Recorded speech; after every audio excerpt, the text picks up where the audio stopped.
ठाकूर कोकणशाहीच्या दिवसभराच्या बातम्या या विशेष बुलेटिन मध्ये आपल्या सर्वांचं स्वागत करते। चला तर मग जाणून घेऊया सिंधुदुर्ग जिल्ह्यासहित संपूर्ण कोकण आणि अखंड महाराष्ट्रात नेमकं काय काय घडलं।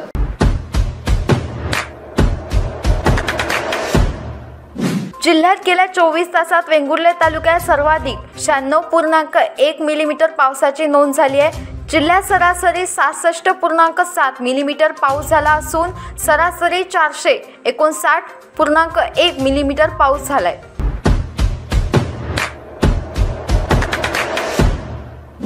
यूट्यूबवर सबस्क्रायबर वाढवण्याचे काम देतो असे सांगून सावंतवाडीतील साहिलवाडा सूर्योदय नगर येथील सायली प्रदीप कोरगावकर या युवतीला 5 लाख रुपयांचा ऑनलाईन गंडा लावण्यात आलाय।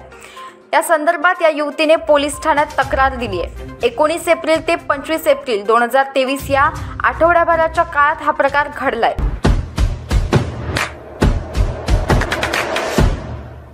कोकणात पावसाची संततधार सुरू आहे। या दरम्यान लांजा तालुक्यातील आगवे मोरेवाडी येथील सुरेश खडशी यांच्या घरावर आज 1 वाजण्याच्या सुमारास आंब्याचे झाड कोसळले। यामुळे घराचे मोठ्या प्रमाणात नुकसान झाले असून सुरेश खडशी हे स्वतः जखमी झालेत।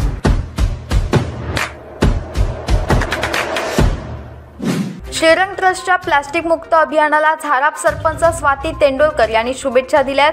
तसेच टाकाऊ प्लास्टिक पासून टिकाऊ आणि आकर्षक वस्तू बनवणाऱ्या शालेय विद्यार्थ्यांचे त्यांनी कौतुक देखील केले।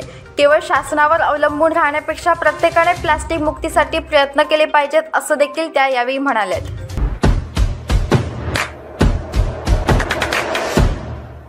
एकोणीसच्या प्रादुर्भावामुळे एकल विधवा झालेल्या महिलांना प्रलंबित योजनांचे लाभ देण्यासाठी त्यांना योजनांचे फायदे समजून सांगणे आवश्यक आहे। यासाठी संबंधित यंत्रणांची तालुकानिहाय प्रबोधनात्मक प्रशिक्षण वेबिनारे आयोजित करावे असे निर्देश उपजिल्हाधिकारी रवींद्र मठपती यांनी दिलेत।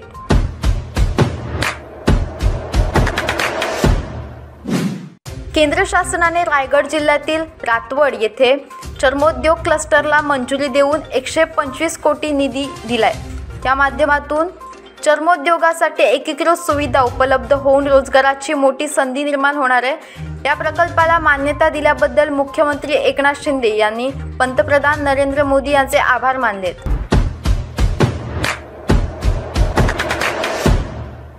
याबरोबरच कोकणशाहीच्या दिवसभराच्या बातम्यांमध्ये इथेच थांबतोय, पण तुम्ही मात्र दिवसभराचे अपडेट्स आणि ताज्या घडामोडी जाणून घेण्यासाठी कोकणशाहीचं YouTube चॅनल सबस्क्राइब करा, फेसबुक पेज लाईक करा आणि Instagram पेजला फॉलो करायला विसरू नका।